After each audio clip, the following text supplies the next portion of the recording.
On a night so cold the stars felt brittle. A single mother opened her cabin door to a dying stranger, a man with a bullet wound and ice in his beard. At sunrise, 500 Gambino soldiers stopped outside that same door, engines idling like war drums, waiting for her permission to breathe. She had sheltered the most dangerous man in the state without knowing his name. And now, the entire criminal underworld stood on her porch, divided between those who wanted to save him and those who came to finish the job. Hold up before Lay opens that door. I need you to do 2 things. 1. Drop your location in the comments. I'm curious where you guys are watching from. 2. Please subscribe. My mom literally said nobody's subscribing to story videos anymore, and I need to prove her wrong. Help me out. Okay, now let's get back to the storm. The clock on the cracked kitchen wall read 3:11 inches the morning when Leah Leigh Miller finally admitted she was out of options. Her calloused hands, still red from scrubbing motel bathrooms earlier that week, trembled as she counted the crumpled bills scattered across the wooden table. $42. That was all that stood between her infant son Owen and the choice between formula or heat. Leigh pressed her palms against her tired eyes, feeling exhaustion seep into her bones like the cold that crept through the cabin's rotting window frames. At 28 years old, she looked closer to 35. Her pale skin had lost its flush, replaced by the hollow pallor of someone who worked herself to the edge just to stay standing. The rented pine cabin around her creaked with every gust of wind, a constant reminder of how alone she truly was. Owen slept in the corner of the kitchen, bundled in a nest of blankets Leigh had fashioned near the wood stove. The bedroom heater had died 3 days ago, and she couldn't afford to fix it, so she kept him close where the dying warmth could still reach him. His tiny chest rose and fell with each breath, completely unaware that his mother was drowning in a sea of past-due bills and broken promises.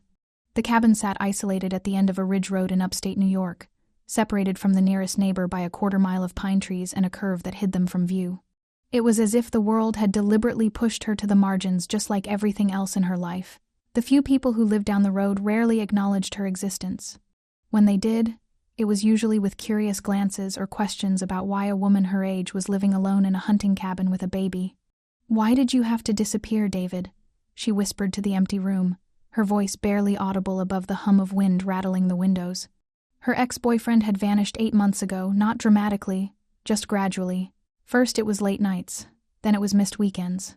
Then one morning she woke up and realized he hadn't been home in a week, and Owen had been born 3 weeks after that.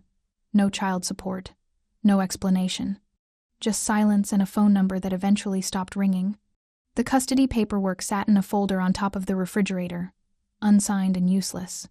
Leigh's phone buzzed against the table, making her jump.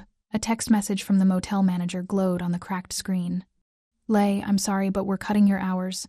The new girl works faster and doesn't need to bring her kid to the office. Last shift is Friday." The words hit her like a fist to the stomach. She stared at the message, reading it over and over, hoping the letters would somehow rearrange themselves into something less devastating. That was the second job she'd lost in 2 months. The diner had let her go when Owen got colic and wouldn't stop crying during her shift. "How am I supposed to keep you fed if I can't find someone to watch you, baby?" she said softly, looking at her sleeping son. Daycare was $180 a week she didn't have. Family help was non-existent. Her mother had died when Leigh was 19, taking with her the last person who truly understood Leigh's struggles. Her mother's voice suddenly echoed in her memory, stern but loving. "Leigh, honey, remember what I taught you when I was working those CNA shifts at the hospital. You help when you can, because nobody helped us when your father left and the bills kept coming. You patch your roof with whatever you have, because the rain won't wait. You hear me?" At the time, Leigh had nodded along, never imagining she'd be living that advice in a freezing cabin with $42 to her name. She walked to the small shelf where she kept her old CNA textbooks, relics from a certification she'd never been able to afford to complete. The pages were worn from use, covered in her mother's margin notes, and highlighted sections about wound care, hypothermia, emergency stitching. "Maybe this was what you meant, Mama," she whispered. Maybe all that training was for something bigger than a paycheck. The next morning, if you could call 6 a.m. morning when you hadn't slept, Leigh stared out the window at the gathering storm clouds. The weather app on her dying phone showed a red warning banner: severe winter storm, whiteout conditions expected, avoid travel. She had enough formula to last 3 days if she stretched it, enough canned soup and crackers for maybe 4. The propane tank was running on fumes, but the bill tucked inside her old cookbook told her in red ink that she was 2 months overdue. They wouldn't refill until she paid $240 she didn't have. Owen woke with a small whimper, his lips trembling in the cold. "I know, baby," Lay murmured, lifting him into her arms and wrapping them both in the thickest blanket. "Mama's got you. We're going to make it through this." But as the hours passed and the temperature continued to drop, reality set in. The wood stove was burning through logs faster than she could replace them. The wind outside had turned vicious, rattling the windows like it was trying to claw its way inside. By nightfall, the storm was a full whiteout, a slow white scream that swallowed the ridge whole. Lay fed Owen the last bottle of warm formula, boiling water on the wood stove because the power had flickered twice already. She wrapped him in every soft thing she owned and hummed Moon River, the second verse, the one about drifters and dreamers, until his eyes finally drifted closed. She was just about to lie down beside him when she heard it. Not a knock. A collapse. The dull, heavy thud of a body hitting wood. Lay froze, her breath catching in her throat. She crept toward the front door and peered through the peephole. What she saw made her blood turn to ice. A man, tall, broad-shouldered, beard thick with frost, slumped against her door. His heavy coat was glazed with snow, his face pale except for dark streaks that looked suspiciously like blood near his collar. His eyes were half closed, but there was a focus in them, not the glassy stare of a drunk, but the distant, determined look of someone fighting to stay conscious. Beyond him, down the slope where the road curved through the trees, she saw the faint flicker of headlights. They appeared, disappeared, then appeared again like a search grid closing in. Lay's mind raced with warnings. Every news story, every true crime podcast, every piece of advice she'd ever been given about living alone. Don't open the door. But then she thought of Owen, sleeping by the dying fire. She thought of her mother's voice, "Help when you can, because the rain won't wait." She thought of how she'd been the one needing help so many times, and how the world had turned away. Maybe you had to be scared and brave at the same time. Her hand moved to the deadbolt before her brain could stop her.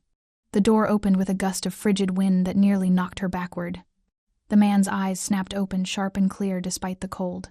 "Please," he said, his voice cracking in the sudden warmth. "Just an hour. Just enough to stop shaking." Lay swallowed hard. Every instinct screamed at her to slam the door, but she saw the way his hands trembled, the way his breath came in short, desperate gasps. The dark stain spreading across his collar. "Get inside," she said quietly, "before you freeze to death out there." The man stumbled across the threshold, and Lay bolted the door behind him. The man collapsed onto the floor just inside the doorway, too weak to make it any farther. Snow slid from his shoulders in wet clumps, melting into dark puddles on the worn floorboards. Up close, Lay could see the details her fear had missed through the peephole. A neck tattoo, small cross and crown barely visible beneath his frost-rimed beard. A scar at his throat, old and precise, like surgical stitching. Expensive boots, now soaked and ruined. This wasn't some random drifter caught in the storm. This was someone who'd been running from something or someone. "Don't move," Lay said, more to herself than to him. She grabbed a towel from the bathroom and pressed it against the wound at his collar. Blood seeped through immediately, not the spurting of an artery, but the steady seep of a graze that had been bleeding for hours. "Grazie," the man murmured, his eyes fluttering. "Grazie, signora." Lay's hands moved on autopilot, muscle memory from CNA clinicals taking over. She boiled water on the wood stove, sterilized a needle with the flame, threaded it with the steadiest hands she could manage. The man didn't flinch when she began stitching, just closed his eyes and breathed slowly, like he'd been through worse. "What's your name?" she asked quietly, focused on keeping the sutures even. "Sal," he said after a long pause. "My name is Sal. Sal, I'm Lay. And that's Owen over there. If you do anything to hurt him, I don't care how big you are, I will find a way to hurt you worse." The corner of Sal's mouth twitched in what might have been a smile. "I would expect nothing less, signora." When she finished stitching, she wrapped him in the spare blanket, the one she'd been saving for Owen, and positioned him near the wood stove. He was shaking so hard his teeth chattered, but he refused to sit at her table until she gave explicit permission. Refused to touch anything without asking first. "You can sit," Lay said, confused by his strange courtesy. "It's freezing.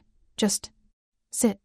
"Old habits," Sal murmured, lowering himself carefully onto the floor near the stove. "My mother taught me never to presume in a woman's home." Lay busied herself checking Owen, who was still sleeping peacefully, oblivious to the bleeding stranger now sharing their space. Through the gap in the curtain, she could see those headlights again closer now, moving in a slow, deliberate pattern through the trees. "Who's out there?" she whispered. Sal's jaw tightened. "People who are looking for me." "Cops?" "No." The single word carried more weight than an entire explanation. Lei felt her pulse quicken. She glanced at her phone on the table, calculating how long it would take to dial 911. Sal's hand moved not violently, just firmly, and covered hers before she could reach it. "If you call," he said, his voice steady now, "the people looking for me will find you first, and they won't care that you were trying to help. If you don't call, no one enters this house without my word. You have my oath on that." It was a promise that sounded like a threat and a prayer all at once. Lei pulled her hand away, her mind racing. "Your word doesn't mean much to me, Sal. I don't know you. You know I said thank you before taking your help. You know I asked permission before sitting in your home. That should tell you something about the kind of man I am." He wasn't wrong. Despite the blood and the cold and the fear, there had been a strange gentleness in the way he moved, a restraint that felt deliberate. Outside, the wind howled louder. A dog barked in the distance. Callie's shepherds from down the ridge then went silent. Lei wrapped her arms around herself and stared at the locked door. "How long until they stop looking?" "Until morning," Sal said quietly. "Maybe longer if the storm gets worse." "And then what?" "Then I leave, and you forget I was ever here." It sounded simple, reasonable even, but Lei had learned the hard way that nothing in life was ever that clean. She checked the window again and felt her heart stop. The headlights weren't searching anymore. They were multiplying, dozens of them, appearing through the trees like wolves' eyes reflecting firelight. "Sal," she said, her voice shaking. "There are more of them now." Sal pulled himself upright with a wince and moved to the window. For the first time since collapsing at her door, his expression changed, not fear, but something harder. Recognition. "They found me," he said softly. Before Lei could respond, Owen let out a small cry, the kind that meant he was about to wake up fully. She rushed to pick him up, bouncing him gently and humming that second verse, trying to keep him calm. "Please don't let them come inside," she whispered, as much to God as to Sal. "Please." Sal turned to face her, and in the dim firelight, she saw something shift in his eyes. A decision being made. "They won't," he said. "Not while I'm breathing." He moved toward the door, but Lei's voice stopped him. "Wait." He turned. "If you go out there, will they kill you?" Sal's expression was unreadable. "Some of them will try. And if you stay? Then we wait for dawn. And I show them that the line they're not allowed to cross runs right through your doorway." Lei looked down at Owen, now awake, and watching her with wide, trusting eyes. She looked at the locked door. She looked at Sal, this bleeding stranger who'd somehow become the only thing standing between her and whatever waited outside in the storm. "Then we wait," she said. Sal nodded slowly, respect flickering across his face. "Thank you, Lei Miller. How did you—" "Your mail, on the counter." "Of course." Lei felt a chill that had nothing to do with the cold. This man, this polite, wounded, dangerous man, was observant in a way that made her realize just how much trouble she'd invited across her threshold. But it was too late to close that door now. Outside, engines rumbled to life. Not the scattered sound of random vehicles, but the synchronized thunder of dozens of cars and motorcycles moving in formation. And somewhere in that mechanical chorus, Lei heard her future changing, whether for better or worse. Only the dawn would tell. The hours between midnight and dawn stretched like a wire pulled too tight. Lei sat with her back against the kitchen wall, Owen bundled in her lap, watching Sal through the dim firelight. The stranger had positioned himself by the window, not looking out, but listening. His breathing had steadied, but every few minutes his hand would drift to his collar, checking the makeshift bandage she'd wrapped there. Outside, the storm pelted the windows like handfuls of sand thrown by an angry god. The wind had a voice, now a low, keening wail that made the cabin's frame creak and settle in ways that sounded almost human. Lei's eyes drifted to the open cabinet above the sink. She'd been rationing supplies for days, but seeing them laid out in her mind now, really inventorying them, made her stomach clench with fresh worry. 2 cans of soup. Maybe 3 if you count the chicken broth. 4 bottles of formula mix. 5 days if I water them down. Half a loaf of bread going stale. Crackers, peanut butter, a jar of applesauce Owen won't eat because it's the wrong brand. The threadbare blankets she'd wrapped around the stranger were the same ones she'd been rotating for weeks, washing one while using the other, trying to stay ahead of the cold that never really left the cabin. The wood stove was chewing through logs faster than she could replace them, and the stack by the door meant to last until February was already down to a dozen pieces. "You can't feed a stranger when you can barely feed your son," a voice whispered in the back of her mind. "What were you thinking?" But another voice, her mother's, was louder. "You help when you can, because one day you might be the one who needs helping." Sal shifted near the window and lay tensed, but he didn't move toward the door. Instead, he reached slowly, carefully for one of the spare blankets she'd left folded on the chair. "May I?" he asked, his voice low enough not to wake Owen fully. Lay blinked. "May you... what?" "The blanket. May I use it?" She stared at him. The man had collapsed, bleeding on her doorstep an hour ago. She'd stitched him closed with cooking thread and a sewing needle sterilized over a wood stove flame. And now he was asking permission to use a blanket? "Yes," she said slowly. "You can use it." "Grazie." He wrapped it around his shoulders but didn't sit, just stood there by the window, a dark silhouette against the faint glow of snow reflecting moonlight. Lay shifted Owen in her arms, trying to get comfortable without disturbing him. Her body ached from the hours of tension, and her mind refused to settle.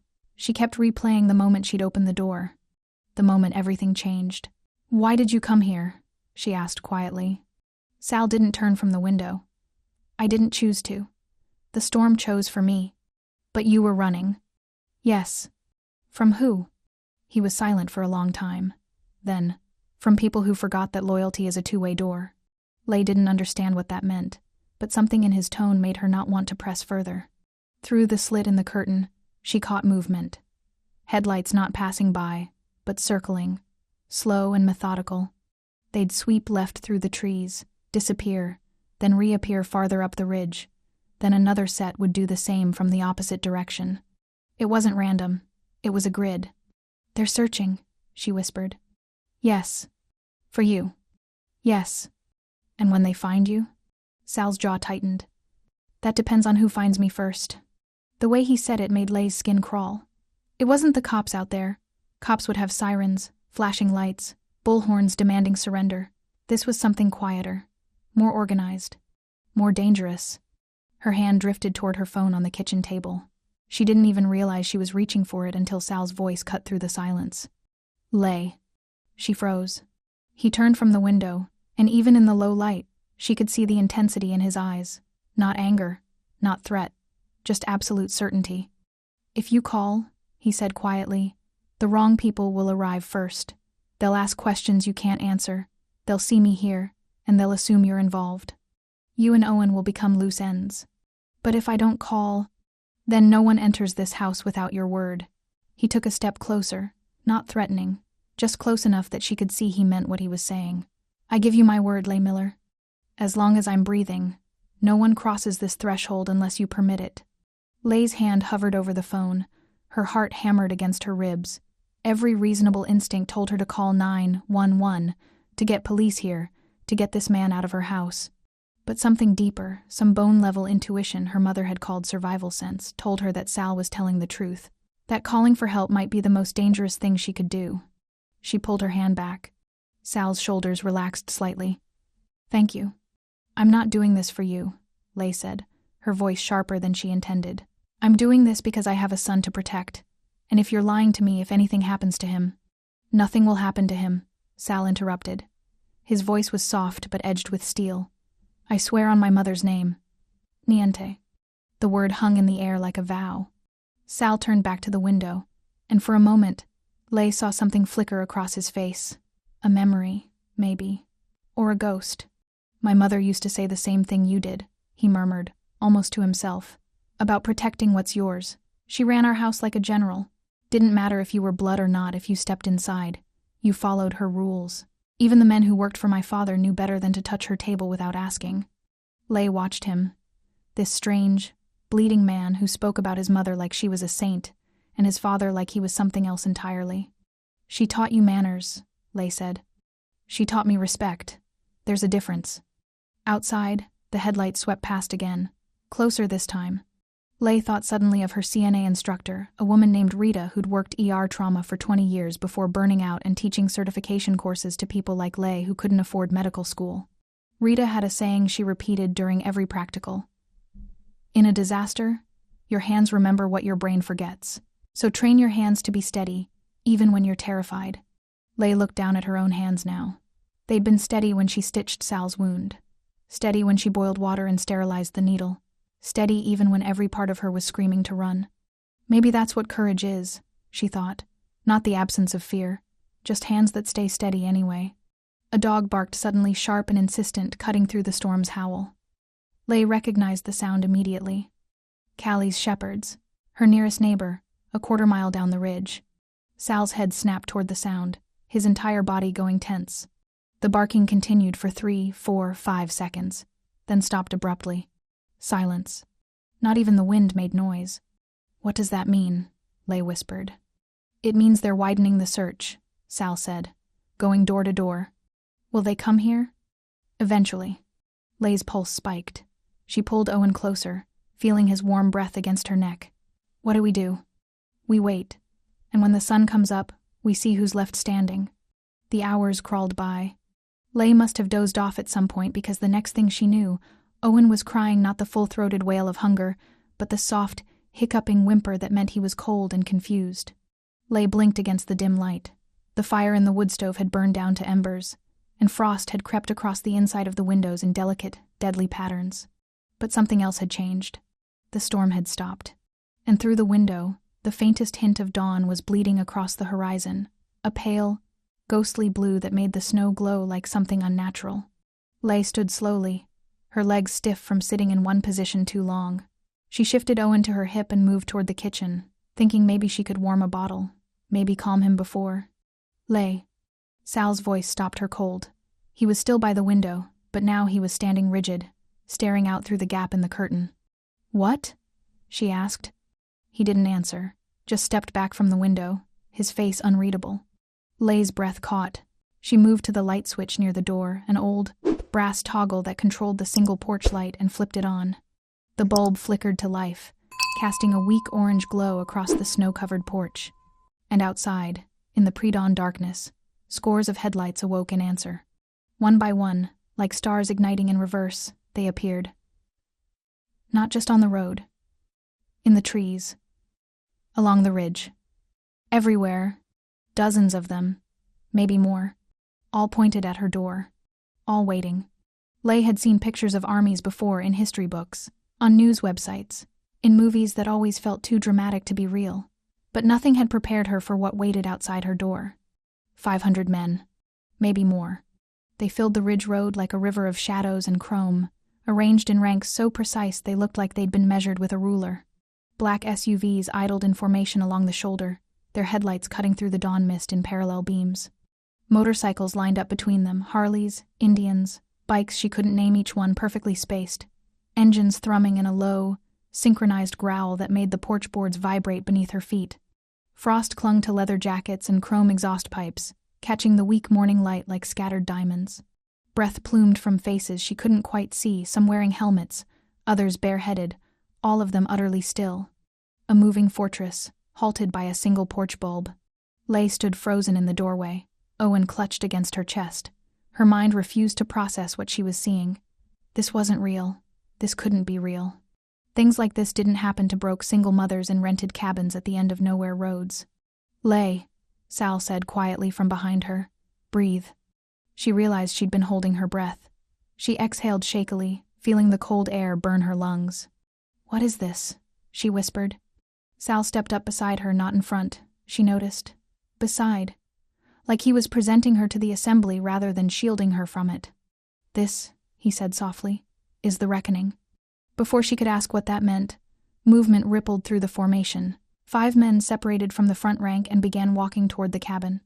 They moved slowly, deliberately, with their hands held out from their bodies, palms open, fingers spread. The universal gesture of, we are unarmed, we mean no harm. The lead man was older than the rest, maybe 60, with iron-gray hair and a face carved from hard winters and harder choices. He stopped at the base of the porch steps, just outside the circle of light cast by the bulb Lei had turned on. Don Romano, he said, and his voice cracked on the second word. Not from cold, from something deeper. We came for you. The words hit Lay like a physical blow. Don Romano. Not Sal. Not some random stranger caught in a storm. Don. Lay turned to look at the man beside her. The bleeding stranger she'd stitched with a sewing needle and cooking thread. The polite man who'd asked permission to use a blanket. He was standing differently now. Taller. Straighter. The exhaustion that had weighed on him all night seemed to have evaporated, replaced by something that looked dangerously close to command. Who are you? Lay breathed. Sal Don Romano met her eyes. I'm exactly who I said I was, but I'm also more than that. How much more? He gestured to the road full of waiting men. That much. Lay felt the world tilt sideways. She tightened her grip on Owen, who was starting to fuss against the cold. The gray-haired man at the base of the steps cleared his throat. Don Romano, we tracked you through the storm. When we lost your signal near... He stopped himself, glancing at Lay. When we lost you, we mobilized everyone. 512, sir. Everyone you called for the Northern Territory. And the others? Sal's voice was calm, but Lay heard the edge beneath it. Still searching. Or waiting. Waiting for what? The gray-haired man's jaw tightened. Orders. From whoever they think is giving them now. Sal nodded slowly, like he'd expected that answer. He turned to Lay, and when he spoke, his voice was formal in a way that made the hair on the back of her neck stand up. Lay Miller, I need to use your telephone. May I have your permission? The 5 men at the base of the steps went completely still. Behind them, Lay saw heads turning, whispers rippling through the ranks like wind through wheat. My permission? Lay repeated. This is your home, your threshold. I will not presume authority here unless you grant it. Lay stared at him. At this Don who commanded 500 armed men but was asking a broke single mother if he could use her kitchen phone. Yes, she said faintly. You can use it. Grazie. Sal turned back to the assembly and raised one hand. The gesture was small, barely a movement, but the effect was instantaneous. Every engine on that ridge road shut down in a single, synchronized wave. The rumbling growl that had been a constant vibration against Lay's chest simply stopped. The silence that followed was absolute, chapel quiet. 500 men breathing in the cold dawn, their breath rising in uniform plumes, waiting. Congelare la strada, Sal called out, his voice carrying effortlessly across the frozen air. Riscaldare la casa. Freeze the road. Warm the house. Lay didn't speak Italian, but somehow she understood. Within seconds, men were moving not toward the cabin, but away from it. Some began unloading equipment from the SUVs, portable heaters, blankets, thermoses that steamed in the cold. They carried them to the porch and set them down carefully, precisely, like offerings at an altar. But none of them stepped onto the porch itself. They placed everything just at the edge, then retreated back to their positions. Lay, Sal said quietly. They will not enter your home unless you permit it. That is my word.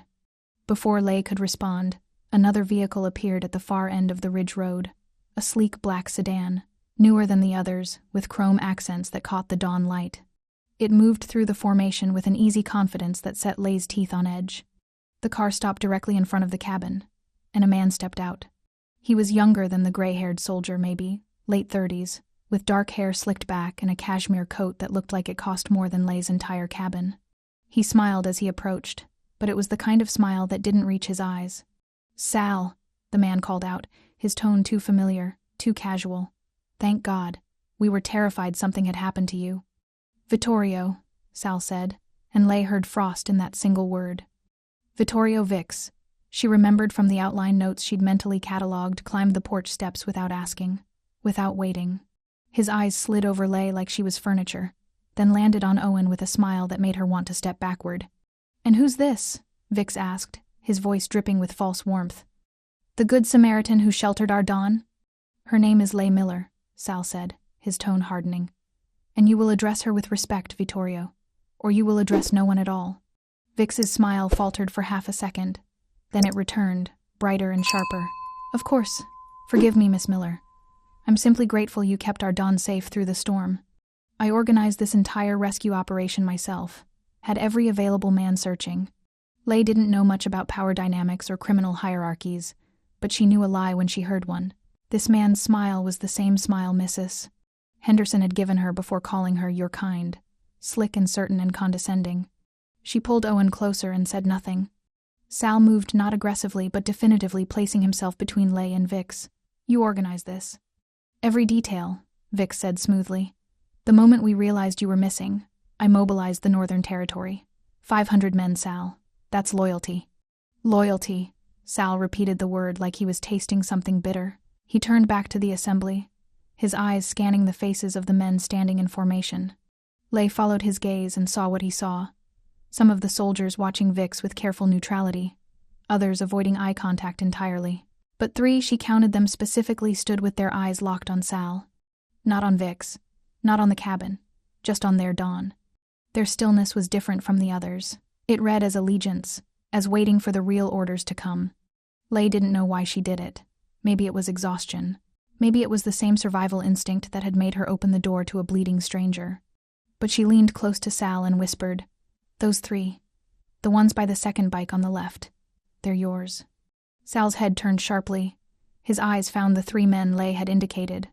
For a long moment, he simply looked at them. And then slowly, deliberately, he smiled. It was the smile of a man who'd been drowning and just found air. Vix noticed the exchange. His smooth expression flickered. "What did she say?" Sal's smile didn't fade. "She said," he replied softly, "that the wolves are starting to separate from the dogs." The sound of an engine older, rougher than the synchronized fleet on the ridge, broke through the tension. Lay turned to see a battered pickup truck navigating the snow-packed road, moving slowly but deliberately toward the cabin. It stopped at the edge of the formation, and a woman climbed out.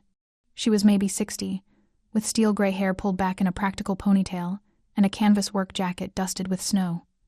2 German shepherds jumped down after her, their breath steaming in the cold air. Lay recognized them immediately.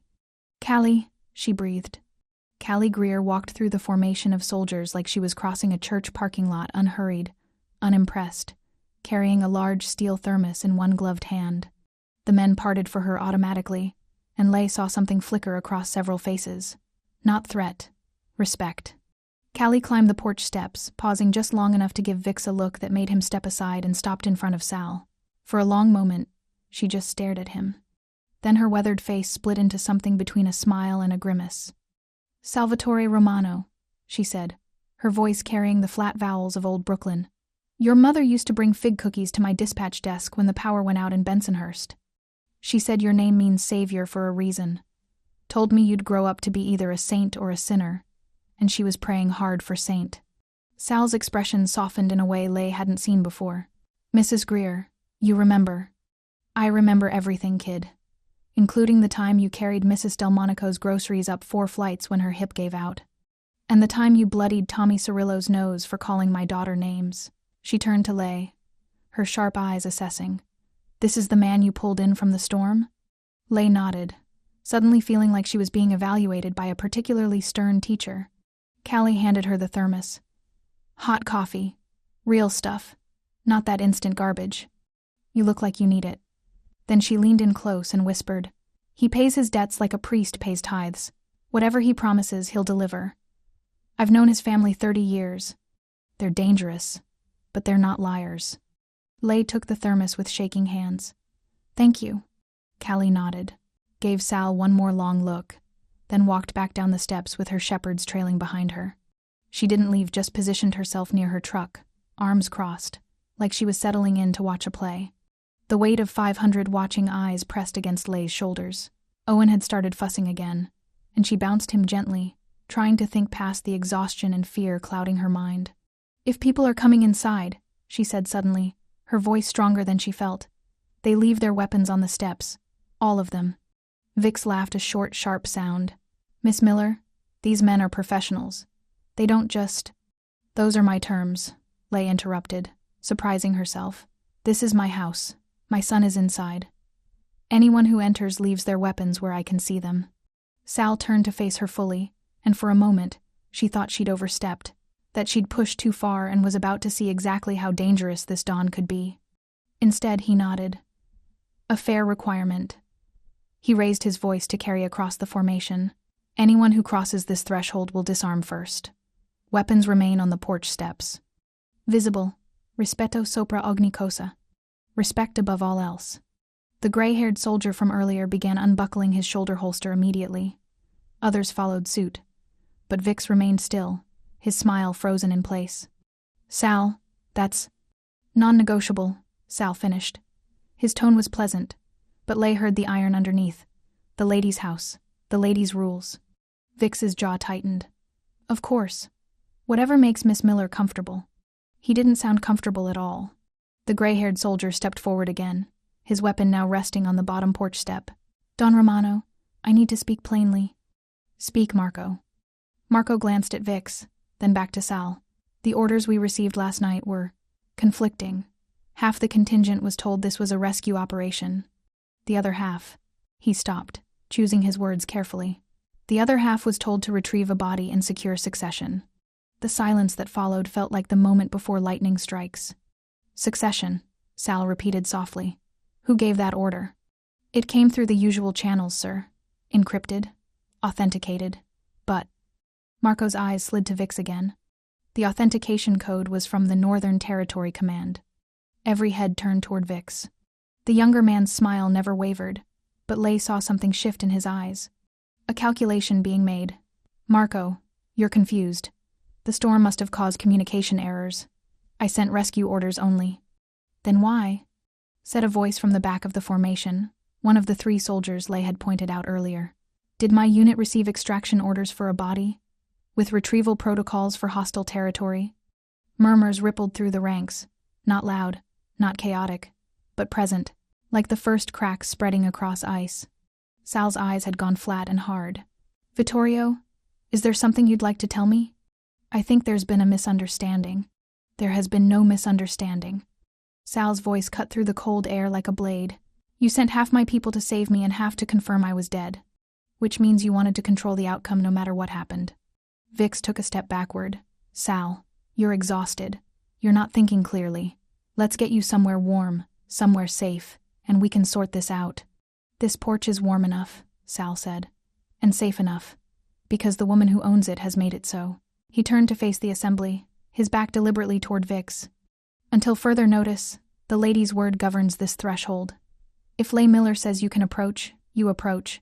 If she says you wait, you wait. Is that understood? Si, Don Romano, came the unified response. Vix's expression finally cracked. You're giving command authority to a civilian? To some?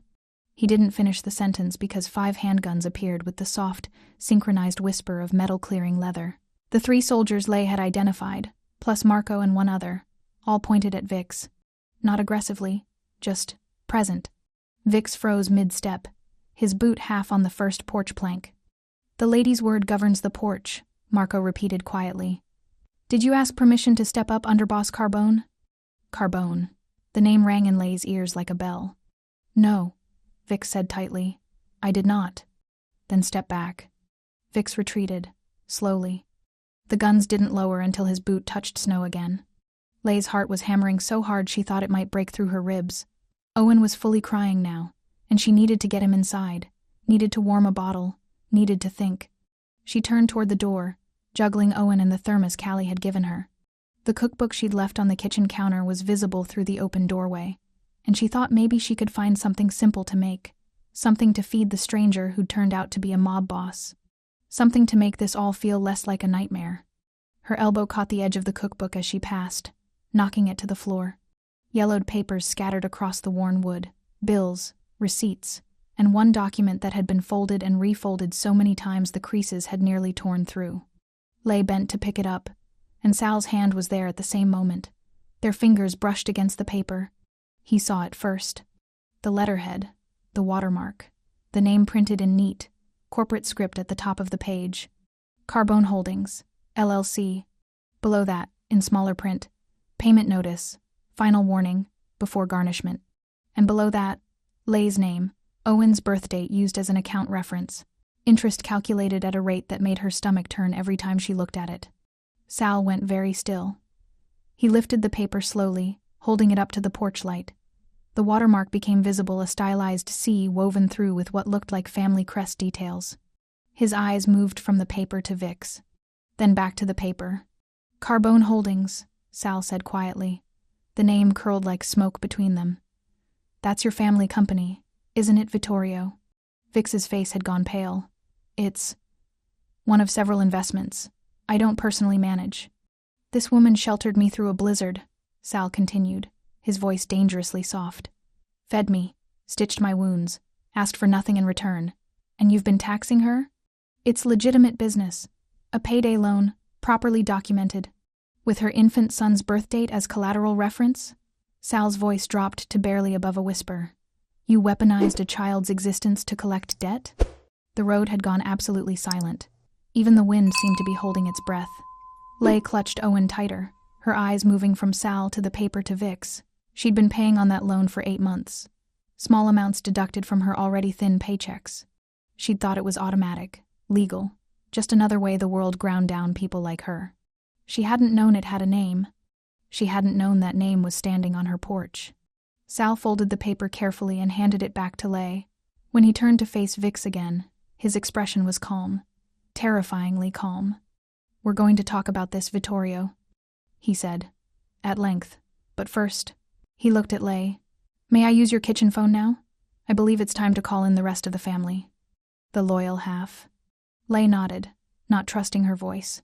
As Sal moved past her into the cabin, pausing to remove a slim pistol from his coat and place it gently on the porch railing, Leigh stood in the doorway with her crying son and her yellowed bill and 500 soldiers watching her like she was the only law that mattered. Inside the cabin, the warmth from the wood stove felt surreal against the frozen tableau outside.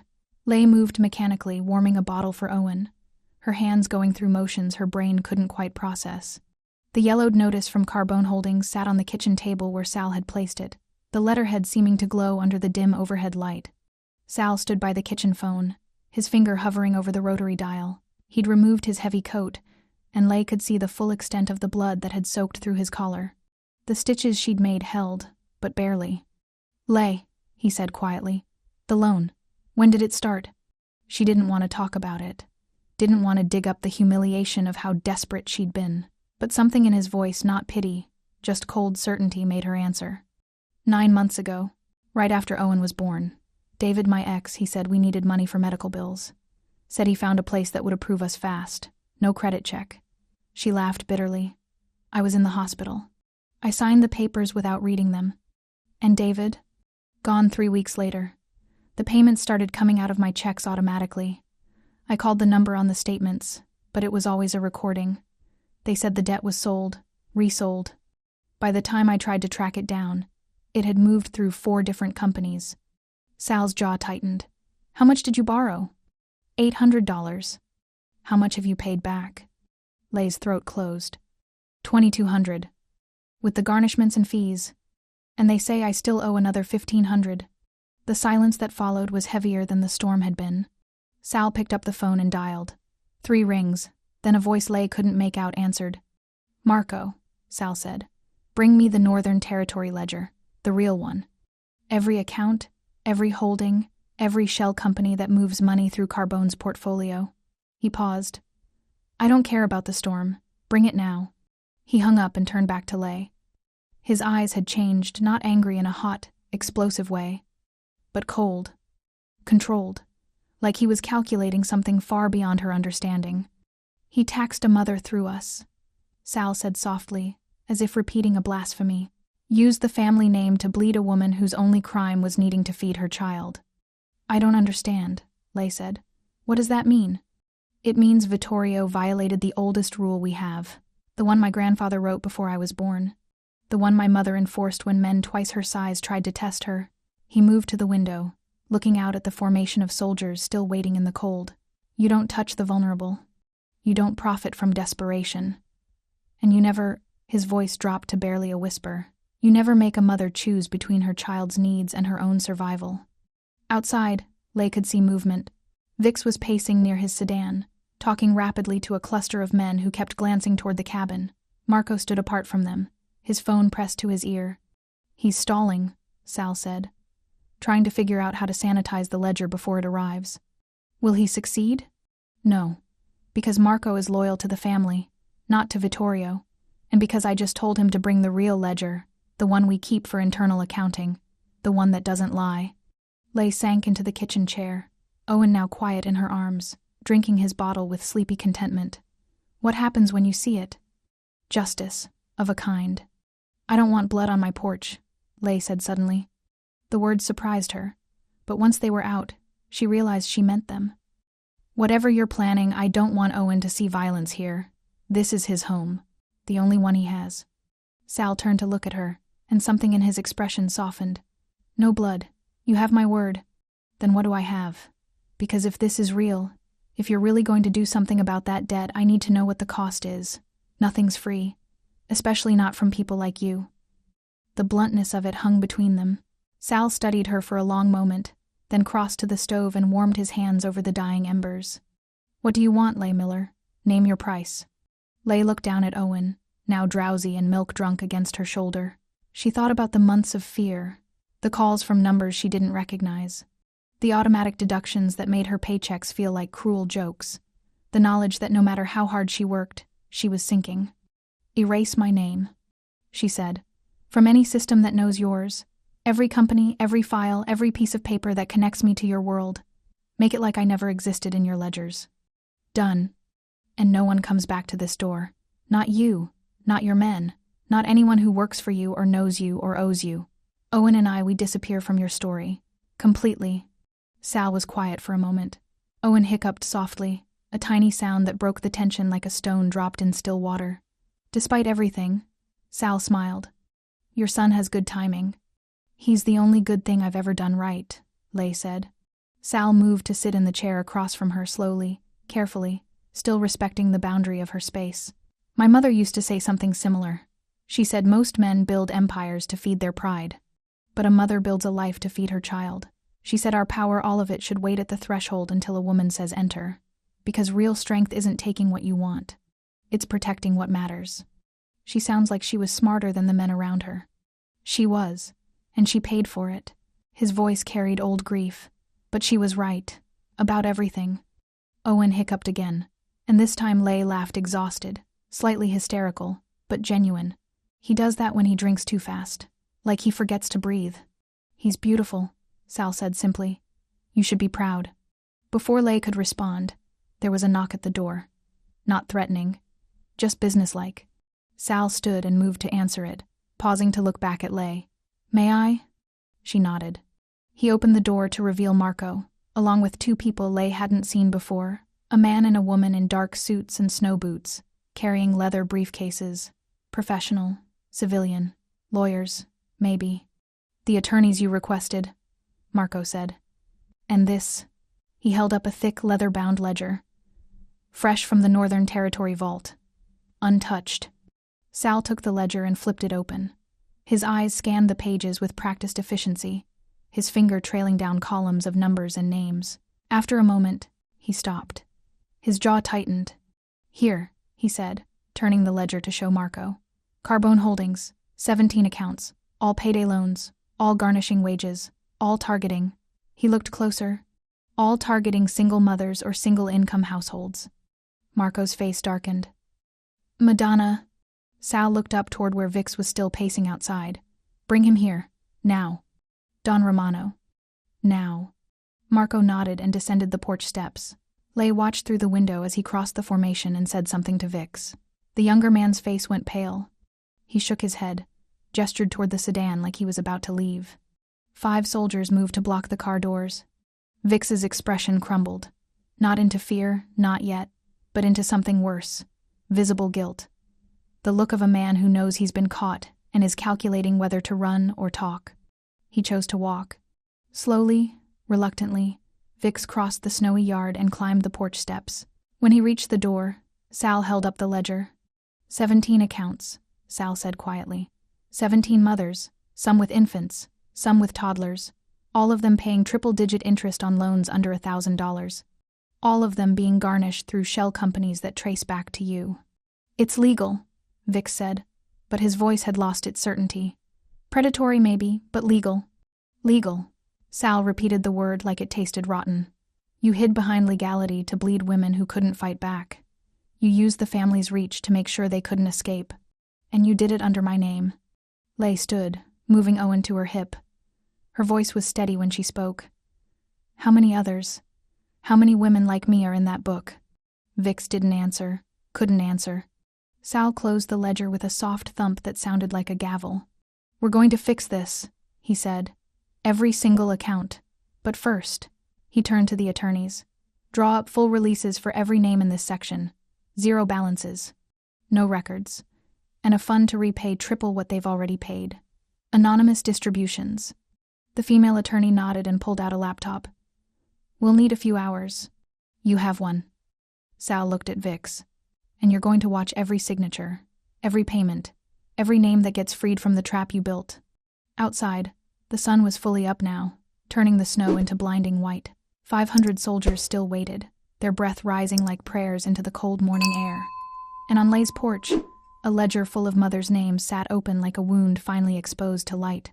Sal carried the ledger onto the porch like a priest carrying scripture. The morning sun had turned the assembled soldiers into stark silhouettes against blinding snow, and when he raised his hand for silence, even the wind seemed to obey. "Gentlemen," he called out, his voice carrying across the frozen ridge, "I'm going to read you something. Listen carefully." He opened the ledger to the marked section and began. Account 1,147, Marissa Chen, 2 children, ages 3 and 18 months. Loan amount, $600 for emergency dental work. Amount paid, $1,900. Amount still owed, $1,200. Current garnishment, 18% of gross wages. Silence. Account 1,202, Dakota Williams, 1 child, age 5.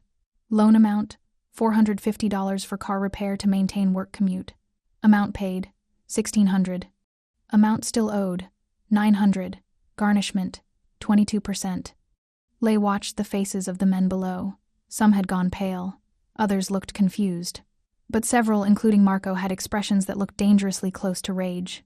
Account 1,288, Lay Miller, 1 child, 7 months. Loan amount, $800 for medical expenses. Amount paid, $2,200. Amount still owed, $1,500. Garnishment, 17%. He looked up from the ledger. 17 accounts total. 17 mothers. Every single one trapped in a cycle designed to never let them escape. And every payment, every garnishment fed into a shell company that kicked back 40% to one man. Sal's eyes found Vix. Vittorio Carbone, Northern Territory underboss. You profited $163,000 over 18 months by taxing mothers who were trying to keep their children alive. Vix's face had gone from pale to gray. It was legal. The contracts were signed. Basta. The single word cut like a knife. I don't care about legal. I care about right. And this, he held up the ledger. This is a sin against everything we claim to stand for. He turned back to the assembly. My grandfather founded this family on 3 rules.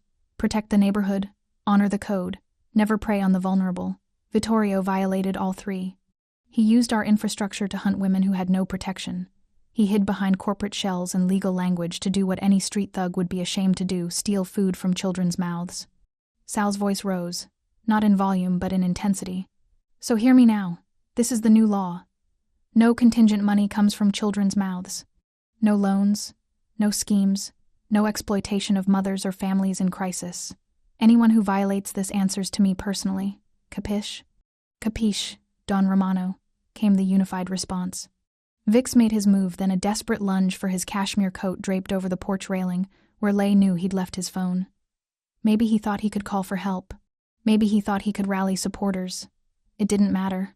5 soldiers moved as one, silent, efficient. Vix was caught mid-reach, his arms pulled behind him, his coat falling to the snow-covered boards.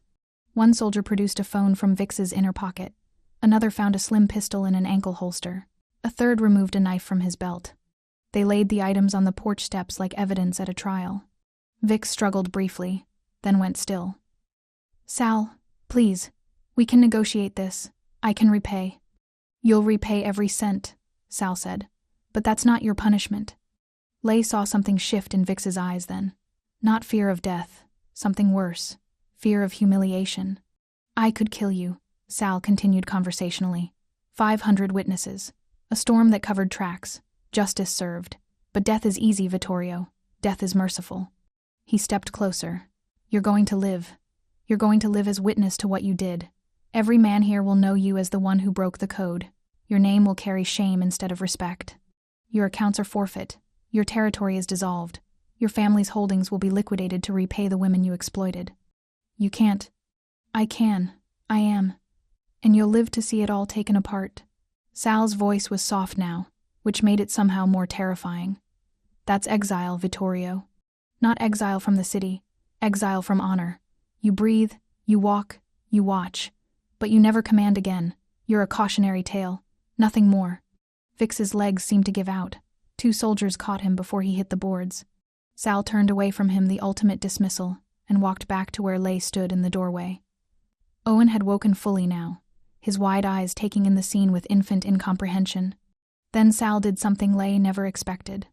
He knelt. Not in submission, not in supplication. He knelt so that his eyes were level with hers, so that the height difference disappeared and they were simply 2 people having a conversation on equal ground. The funds from Vix's holdings, Sal said quietly. Once liquidated, they'll total somewhere around $2 million. That money is stained with the suffering of vulnerable women. Of mothers. I won't keep it, but I need guidance on how to use it. Leigh stared at him. This man who commanded 500 soldiers was asking her for guidance. I'm not qualified to. You're the most qualified person here. You lived what those other women lived. You know what they need. His eyes were steady. Sincere. Tell me what justice looks like, Leigh, and I'll make it happen. Leigh looked down at Owen, then back at Sal. Her mind raced through possibilities, through months of fear and humiliation, and paychecks that never stretched far enough. Repay them first, she said. Triple what they paid. Every woman in that ledger gets made whole. Then whatever's left. She paused, thinking. Create a fund. For emergency expenses. Medical bills, car repairs, rent. The things that make people desperate. Make it accessible. Make it fair. No interest. No traps. Sal smiled, genuine and warm. Done. All of it. He stood, still moving carefully in deference to her space, and turned to the attorneys who'd been frantically typing on their laptops. You heard her. Make it happen. I want distributions started within 48 hours. Sir, the legal framework will take at least a week. Then work faster. Call in more help. I don't care what it costs. Behind them, Vix was being escorted down the porch steps. His face was a mask of humiliation and barely controlled rage. As he passed Marco, he whispered something Leigh couldn't hear. Marco's expression darkened. Don Romano. But whatever Marco was about to say was lost in the sudden movement of Vix pulling free for just a second, just long enough to grab his phone from the evidence pile and thumb a single button. Done, Vix spat. You want to humiliate me? Fine, but I'm not going down alone. 2 soldiers tackled him, the phone skittering across the porch boards. Marco grabbed it, his face going pale as he read the screen. He sent a signal, Marco said. An independent contract. He had hitters on retainer off books, not family. Where? Sal demanded. The ridge, surrounding positions. He just gave them the green light. The world seemed to freeze. Leigh felt it before she understood it, the way the air pressure changed. The way every soldier below suddenly shifted their stance, reaching for weapons. Then came the crack. Sharp and clear, echoing off the trees. Not thunder, not a branch breaking. A gunshot. The window beside Leigh's head exploded inward, glass spiderwebbing across the pane in a crystalline pattern before shattering completely. Shards rained down like frozen tears, catching the morning light as they fell. Leigh's body moved on instinct. She dropped to the floor, curling around Owen, her arms forming a protective cage around his small body. She felt the impact of her knees hitting wood, heard Owen's startled cry, tasted fear like copper in her mouth. Above her, she heard Sal shouting orders, words in Italian and English that blurred together, the synchronized sound of weapons being drawn. The thump of bodies hitting the porch boards as soldiers took defensive positions. Another crack, then another, glass from the kitchen window, wood splintering from the doorframe. Owen was screaming now, and Leigh pressed his face against her shoulder, whispering desperately, "Shh, baby, shh, I've got you, I've got you." Someone's body covered hers, Sal, she realized, his weight shielding both her and Owen from the chaos erupting around them. "Stay down," he said, his voice calm despite the violence. "Don't move, I've got you." And Leigh, lying on the floor of her rented cabin with glass in her hair, and her son screaming in her arms, and a mob boss using his body as a human shield, realized with perfect, terrible clarity that the code Sal had just declared was about to be tested by chaos. and not everyone was going to survive it. The first shot came at 2:47 a.m. Lay knew the exact time because she'd been staring at the kitchen clock, watching Owen sleep in the Moses basket she'd positioned near the stove, listening to the low murmur of Sal's voice as he coordinated with Marco on the porch. The attorneys had left hours ago, papers signed and filed electronically before witnesses. Vix had been escorted away, not violently, but with the kind of finality that meant he wasn't coming back. She'd thought maybe the worst was over. The crack of the rifle shot proved her wrong. The bullet punched through the cabin's siding with a wet thud, embedding itself in the wall 3 feet above Owen's basket. Wood splinters exploded across the floor. Lay's CNA training kicked in before fear could. She lunged for Owen, covering his basket with her body as a second shot rang out, this one hitting the window frame, spiderwebbing the glass but not breaking it. "Jew!" Sal's voice cut through the chaos. "Down!" He was moving before she could register it across the floor in a low crawl, his body positioning itself between her and the window. Not touching her, not crowding her. Just there, a human shield that somehow knew exactly where to be without crossing the threshold of her space. Outside, the formation erupted into controlled motion. Lay heard boots on frozen ground, the synchronized click of weapons being drawn. But no return fire, not a single shot fired back. "Priorità uno il bambino," Sal shouted through the open door. Priority one, the baby. Lay's hands shook as she lifted Owen from the basket. He was screaming now, terrified by the noise. She pressed him against her chest, feeling his heart hammering like a bird's. "The stove," Sal said, his voice urgent but calm. "Cast iron. Get behind it." Lay didn't think. She moved, crouching low, clutching Owen, half crawling toward the wood stove in the corner. It was old, built when people made things to last, with thick cast-iron walls that could stop anything short of artillery. Sal followed, staying between her and the window, his movements economical and precise. Another shot rang out, this one hitting the porch railing. Lay heard splintering wood, then the sound of bodies moving. Through the chaos, she caught glimpses of what was happening outside. Sal's soldiers had formed a wall, literally arranging themselves in overlapping positions that created a human barrier between the cabin and the tree line where the shots were coming from. They stood shoulder to shoulder, weapons raised but not firing, their bodies deliberately blocking any clear line of sight to the door or windows. No one stepped onto the porch, not even to take cover. They were protecting her house from the outside, respecting her threshold even while under fire. Teams 2 and 4 flank left through the ridge line. Marco's voice carried through the cold air, calm and commanding. Team 6 sweep right. No one fires toward the house. 0 margin. Engines stay cold, discipline holds. Lay pressed her back against the stove's warm iron bulk, Owen wailing against her shoulder. Sal knelt beside her, breathing hard. In the dim light, she could see fresh blood seeping through his collar. The wound she'd stitched had reopened. "You're bleeding," she said, her voice surprisingly steady. "Later." "No, now." Lay shifted Owen to one arm and reached for Sal's collar with her free hand. "Hold still." "Lay. Hold still." Her CNA voice, the one she used when patients tried to argue while she was trying to keep them alive. "I need to see if the stitches blew." Sal went still. Outside, gunfire continued, sporadic now, distant, moving away from the cabin. Lay's fingers worked quickly, checking the wound site. 2 stitches had torn free, but the others held. Blood flow was steady but not arterial. "You'll live," she said. "But you need to breathe slower. You're hyperventilating." "I'm fine." "You're panicking. I can see it. Your breathing is too shallow." Lay pulled Owen closer, adjusting him so she could rock him while keeping one hand on Sal's wrist. "Listen to me. We're safe here. Your men have us covered. Owen's safe. I'm safe. You're safe." Sal's eyes met hers. In them, she saw something she hadn't expected, not the cold Don who commanded armies, but a man who'd just watched bullets come within feet of a baby and was barely holding himself together. "Breathe with me," Lay said softly, and then, without thinking about why, she started to sing. "Hush, little baby, don't say a word."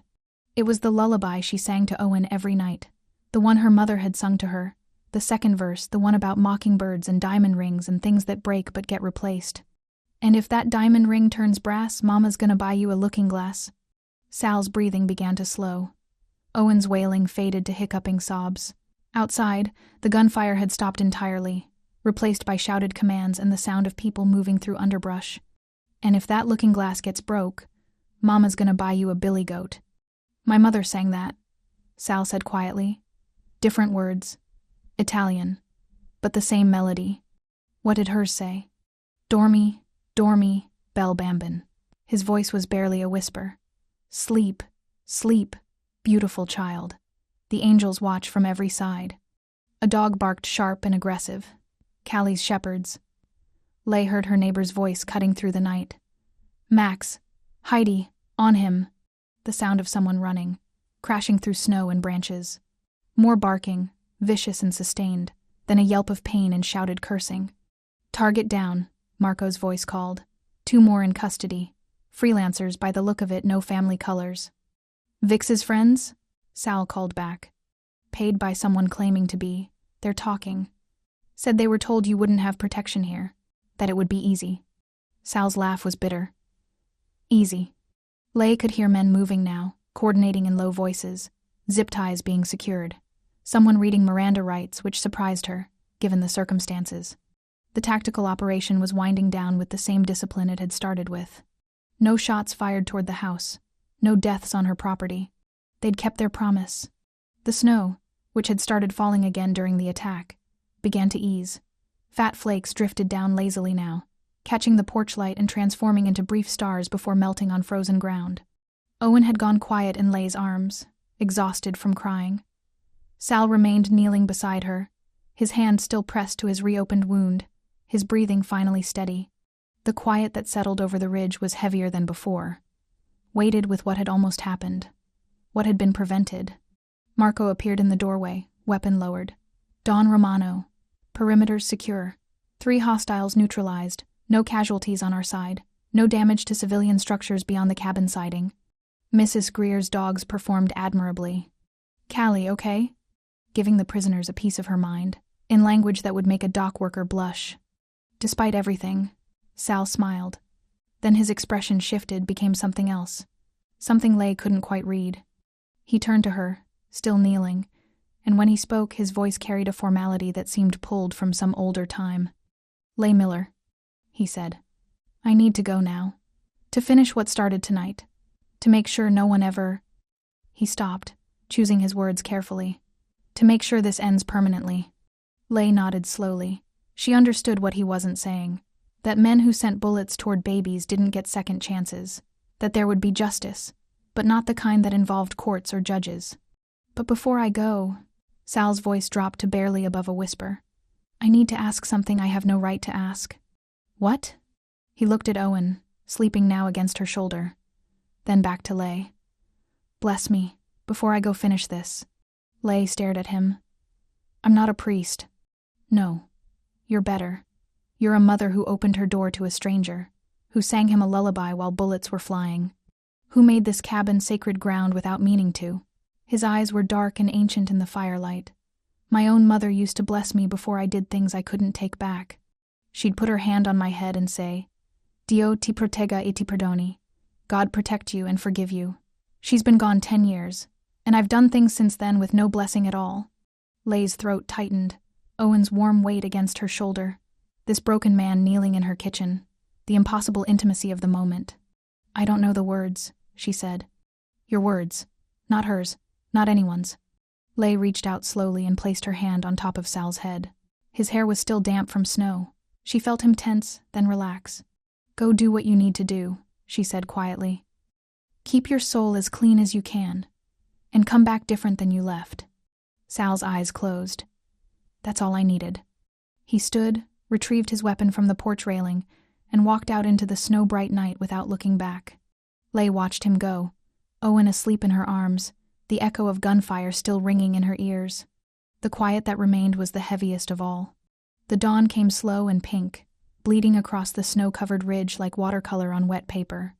Lay sat at her kitchen table, Owen asleep in her arms, watching through the window as Sal's world reassembled itself with military precision. The men who'd formed a human wall during the attack now worked in coordinated teams, repairing the cabin's damaged siding, sweeping bullet casings from the porch, erasing evidence of violence as thoroughly as if it had never happened. They moved quietly, efficiently, always staying outside the threshold, always respecting the boundary Lay had established. Sal stood apart from them, speaking in low tones to Marco and the two attorneys who'd returned with a stack of documents thick enough to stop bullets. Leigh knew she should sleep, should put Owen down and close her eyes for an hour, maybe 2. But sleep felt impossible with 500 witnesses still occupying her road and a mob boss orchestrating her freedom from her front porch. The door opened a soft knock first, then Sal's voice. "Leigh, may I?" "Yes." He entered, and she noticed immediately that he'd changed clothes. Someone had brought him a fresh shirt, dark and perfectly pressed. The blood and dirt were gone. The wound at his collar was professionally bandaged now. He looked like what he was, a don in command of an empire. But his eyes were the same, tired and ancient and strangely gentle. "The documents are ready," he said. "Everything we discussed. I wanted to walk through them with you before I go." Leigh gestured to the chair across from her. Sal sat, placing a leather portfolio on the table between them. "First," he said, opening it. "All 17 accounts have been zeroed. Full restitution paid triple what was taken, as promised. Anonymous cashier's checks, untraceable. The women will receive them within 48 hours. Including me? Especially you." He slid a document across the table. "Your debt is erased. Every record of it gone. The shell companies that held the loans have been dissolved. The garnishment orders canceled. As of this morning, you owe nothing to anyone." Leigh stared at the paper. The words seemed to swim. "Paid in full. Account closed. No further obligation. The cabin lease," Sal continued, "has been prepaid for 5 years, through a cutout corporation that can't be traced to our family. The landlord thinks he won the lottery. You think your tax return came early. No one asks questions. 5 years. Owen will be 6 by then, old enough for kindergarten. You'll have time to save, to rebuild, to breathe." Sal pulled another document forward. "Utility accounts, same thing. Prepaid. Anonymous benefactor. No strings." Leigh's hands shook. "Why 5 years? Why not just—" "Because 10 would raise flags. 3 wouldn't be enough. 5 is the sweet spot where no one investigates." His expression softened. "And because a mother needs time to heal. Your ex-husband took that from you. I'm giving it back." Owen stirred in Leigh's arms, making the soft snuffling sound he made when dreaming. Sal glanced at him, and something crossed his face, grief. Maybe, or longing for something he'd never have. "There's one more thing," Sal said. He reached into his pocket and pulled out a card. Not a business card, just a plain white rectangle with a single letter embossed in black ink. S. "If you ever need help, real help, not money, call the number on the back. It won't reach me directly, but it will reach people who answer to me, people who will remember what you did." Leigh took the card. The back had a phone number, nothing else. "I won't use it." "I know, but carry it anyway, for Owen's sake if not yours." Outside, engines began to rumble, a low, synchronized growl that made the windows vibrate. Sal stood, and Leigh followed, shifting Owen to her hip. On the porch, Marco had assembled the formation. 500 men in ranks again, facing the cabin like an audience awaiting a performance. In the center, bound with zip ties but standing, was Vix. His expensive coat was torn, his face bruised. He looked diminished, broken. Sal stepped to the edge of the porch, and the engines quieted instantly. He raised one hand, palm flat, and the silence became absolute. "Ascolta," he called out, his voice carrying effortlessly across the frozen air. "Listen." 500 men went still. "What happened here, what this woman did, is now family law. From this day forward, we do not profit from desperation. We do not tax the vulnerable. We do not make mothers choose between their children and their survival." His voice hardened. "Anyone who violates this, anyone who preys on the powerless using our name, will answer to me personally. This is not negotiable. This is not temporary. This is permanent." "Capito," the assembly responded in unison. "Understood." Sal's eyes found Vix. "Vittorio Carbone, you are stripped of rank, territory, and family name. Your exile is immediate and absolute. You will have 24 hours to leave the state. If you return, you will not be protected. If you speak our names, you will not be heard. You are nessuno, no one." Vix's face crumpled. Not with fear, with the understanding that he'd just lost everything: power, identity, legacy, in front of 500 witnesses. His mouth opened, closed, opened again. But no words came. 2 soldiers escorted him to a waiting car. Not his expensive sedan, A plain gray Honda with out-of-state plates. The kind of car that belonged to someone with no status at all. Lei watched him go and felt nothing. Not satisfaction. Not pity. Just the quiet certainty that justice had been served in a language she didn't speak but somehow understood. Sal turned back to her. I need to go now. The family will expect an accounting. And there are other matters to address. Lei nodded. She knew what other matters meant. The men who'd sent freelancers to shoot at her cabin. The people who'd helped Vix organize his coup. This wasn't over for Sal, it was just beginning. But for her, it was finished. Thank you, she said. The words felt inadequate. For all of it. Thank you. Sal's voice was quiet. You gave me more than shelter. You reminded me why the rules exist. Why my mother enforced them even when the men around her thought she was weak. He looked down at Owen, still sleeping peacefully. May I? May you what? Say goodbye, properly. Lei nodded. Sal reached out slowly and gently touched the top of Owen's knit cap, the worn blue one with the frayed edges that Lei had bought at Goodwill. He didn't kiss Lei's hand. Didn't touch her at all. Just rested his palm on Owen's head for a brief moment. A benediction from a man who understood what sacred meant. Che tu sia sempre protetto, he whispered. May you always be protected. Then he stepped back. Not into the cabin. Back toward the formation of men waiting for him. One more thing, Lei called out. Sal paused. That blessing I gave you, she said. I meant it. Do right by the people you command. Start with mothers. Keep starting with mothers. Sal's smile was genuine. I will. On my mother's name, I will. He descended the porch steps, walked through the ranks of his soldiers, and climbed into the lead SUV. Marco followed. The attorneys, the loyalists. Engines rose again, a thunderous roar that shook snow from the trees. Then, as if choreographed, they began to leave. Not all at once, in waves, organized and deliberate. SUVs first, then motorcycles, then support vehicles. The formation that had occupied her ridge road for 18 hours simply dissolved, like a tide receding. Lei stood in her doorway, Owen warm against her shoulder, and watched 500 soldiers disappear into the morning light. The sound faded, gradually thunder becoming distant, rumble becoming whisper, becoming nothing.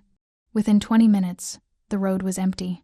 Only tire tracks remained, deep grooves in the snow, crisscrossing patterns that would melt by afternoon.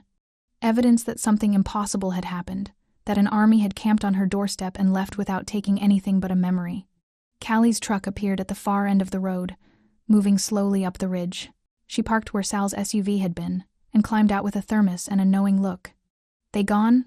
She called. They're gone. Good. You look like hell. I brought soup. Lei laughed, exhausted, relieved, slightly hysterical. I feel like hell. Callie climbed the porch steps and pressed the thermos into Lei's free hand. You did good, kid. Kept your head, kept your boy safe. Kept your boundaries. She glanced at the repaired siding, the swept porch, the absence of evidence, and somehow made the wolves respect your door. I didn't do anything. You survived, with dignity intact and your baby fed. That's everything. Callie squeezed her shoulder. Now go inside and sleep. I'll keep watch for a few hours. Make sure nobody forgot the new rules. Lei wanted to argue. Wanted to say she was fine, that she didn't need help, that she could handle it alone like she always had. But Owen was heavy in her arms. Her eyes burned with exhaustion, and Callie's weathered face held the kind of strength that came from surviving decades without apology. Thank you, Lei said. That's what neighbors do. Lei stepped back inside her cabin paid for and protected, and finally, impossibly hers. She laid Owen in his basket, covered him with the threadbare blanket that suddenly felt luxurious, and sank into the kitchen chair. The card with the single letter S sat on the table where Sal had left it. Lei picked it up, studied it for a long moment, then tucked it into the back of her cookbook, the same cookbook that had held the yellowed debt notice. One piece of paper replaced by another. Threat replaced by promise. Outside, the sun climbed higher, burning through morning clouds and painting the snow gold. The storm was over. The road was empty. And Lei Miller stood at the threshold of her own life, owner of her boundary, keeper of her son, survivor of an impossible night. She closed the door softly and locked it. The quiet that remained was hers. The cafe opened at dawn, when the light was still blue and uncertain, and the world felt like it was deciding whether to wake up or roll over for another hour. Lay had learned that this was when people needed coffee most, not the afternoon crowd, looking for dessert and conversation, but the early risers who came in quiet and tired, looking for warmth before facing whatever the day held. She'd named its second verse after the lullaby that had saved her that night, the one she'd sung to a mob boss while bullets flew, the one about broken things getting replaced and mothers who kept buying until something finally stuck. The sign above the door was simple, hand-painted letters on reclaimed wood, with a small musical note at the end. Nothing fancy, nothing that screamed for attention. Just a promise that inside, things would be warm and safe and nobody would ask questions you didn't want to answer. The space itself was small, barely 12 tables, a counter with 8 stools, and a kitchen visible through a wide pass-through window. No televisions, no harsh lighting, just soft Edison bulbs, mismatched chairs Lay had refinished herself, and a radio that played nothing but instrumental versions of lullabies and old folk songs. The kind of place where you could breathe. Callie worked the register most mornings, her reading glasses perched on her nose, a crossword puzzle open beside the cash drawer. Her 2 shepherds, Max and Heidi, dozed by the front window, their bulk both comforting and quietly intimidating to anyone who might think about causing trouble. Not that anyone did. Word had gotten around. Second verse was neutral ground, sacred ground. The kind of place where you left your problems at the door and remembered what it felt like to be human for 20 minutes.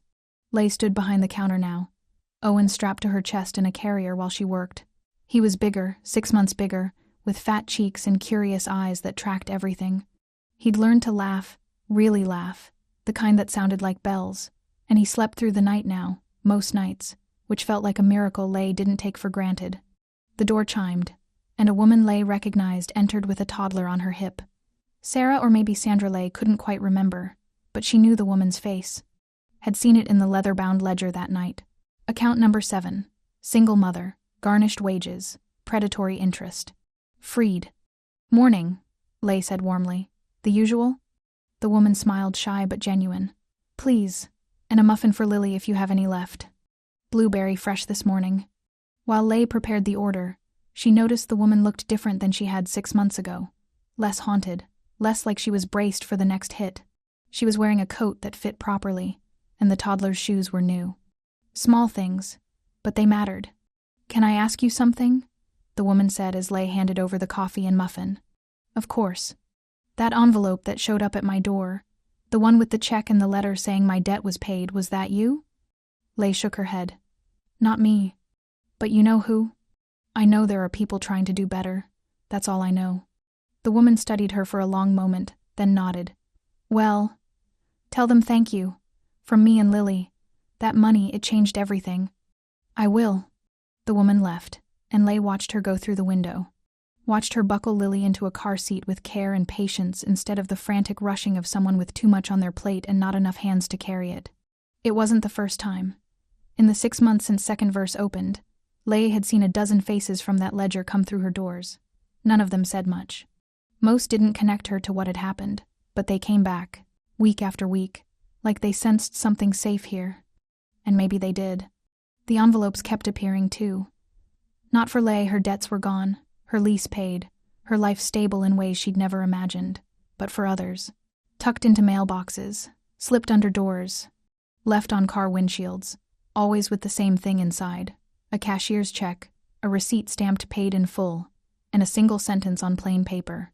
You deserved better. Now you have it. None were signed. All were understood. Callie looked up from her crossword. Black sedan just passed. 3rd time this week. Lay glanced toward the window but saw only the tail end of the vehicle disappearing down the road. Sleek, dark, expensive. The kind of car that didn't belong in this neighborhood. Did it stop? Slowed, but didn't park. Lay nodded and went back to wiping down the counter. The sedan had been appearing for months now. Always at a distance. Always moving. Never stopping long enough for her to see who was inside. But twice now, she'd found things in the exterior drop box she'd installed for late-night book returns. She ran a small lending library from the cafe, free for anyone who needed it. A children's book the first time, Goodnight Moon, pristine and hardcover. The second time, another book, The Giving Tree. Both times, tucked inside the front cover, a small card with a single embossed letter. S. Lay had added the books to the lending shelf without comment. They'd been checked out and returned a dozen times already. Children's hands turning the pages, mothers reading the words at bedtime, the stories cycling through the community like blessings passed hand to hand. Outside, the first snow of the season began to fall. Fat, lazy flakes that drifted down like they had all the time in the world. Owen cooed against her chest, his tiny hand grabbing at the air, trying to catch something he couldn't quite reach. "First snow," Callie observed. "Think we'll get a storm?" "Maybe," Lay said, "but we're ready." The door chimed again. More customers. A father with twin girls, an elderly man who ordered the same thing every day, black coffee, 1 sugar, toast with butter. A pregnant woman who looked exhausted and grateful for a place to sit. Lay served them all with the same quiet efficiency. Poured coffee, warmed muffins. Listened when they wanted to talk and respected the silence when they didn't. This was her world now, small and warm and hers, built not with blood money or guilt payments, but with her own hands and the help of a neighbor who'd decided she was worth protecting. The news had filtered in over the months, whispers and rumors that Callie sometimes shared over closing time coffee. Vix had disappeared, either into witness protection or something more permanent. Nobody knew for sure, and nobody seemed eager to find out. His empire of predatory loans had collapsed overnight. Shell companies dissolved, records sealed or destroyed. The people he'd bled for years suddenly found themselves free, their debts erased like they'd never existed. And the contingent the family Sal commanded had changed. Not overnight, not dramatically, but measurably. Word on the street was they'd rewritten their intake rules. No more preying on the desperate. No more profiting from single mothers or struggling families. A code shift that rippled through the entire organization. Some said it wouldn't last, that old habits were too hard to break. But others said the dawn had changed, that he'd seen something in a cabin at the end of a nowhere road and come back different. That he'd made it family law, enforced with the kind of absolute authority that didn't allow for dissent. Lay didn't know which version was true, didn't need to know. All she knew was that 17 women had gotten their lives back, that mothers were sleeping easier, that children were fed. That was enough. Owen made a soft sound, not crying, just letting her know he was awake and wondering what came next. Lay adjusted him in the carrier, kissed the top of his head, and moved to refill the coffee for the elderly man who was reading a newspaper and eating his toast in companionable silence. The snow continued to fall outside, heavier now, thick enough that it was starting to stick to the ground, covering tire tracks and footprints, making the world look clean and new. Lay wasn't afraid of it. Not anymore. She'd survived one storm already, had opened her door to a stranger and somehow come out the other side with her life transformed. Not perfect money was still tight. Owen still woke her up at ungodly hours, and there were days she felt like she was barely keeping her head above water. But she was free. Her name was erased from the systems that had tracked her. Her threshold was her own. And the road that led to her door, the road that had once been filled with 500 soldiers waiting for permission to breathe, remembered. The world remembered. And Leigh Miller stood behind the counter of her small cafe, pouring coffee as snow fell, unafraid. A mother who'd sheltered a stranger and rewritten the rules without meaning to. A woman who'd learned that sometimes the strongest thing you can do is hold your boundary and refuse to let the world take more than you're willing to give.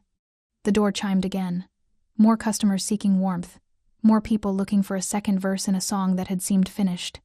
Leigh smiled and reached for another mug. "Welcome to second verse," she said. "What can I get you?"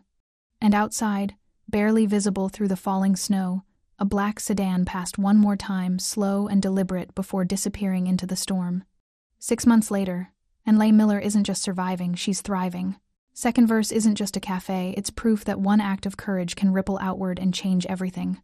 17 mothers freed, a crime family reformed, and a single mom who learned her boundary was sacred.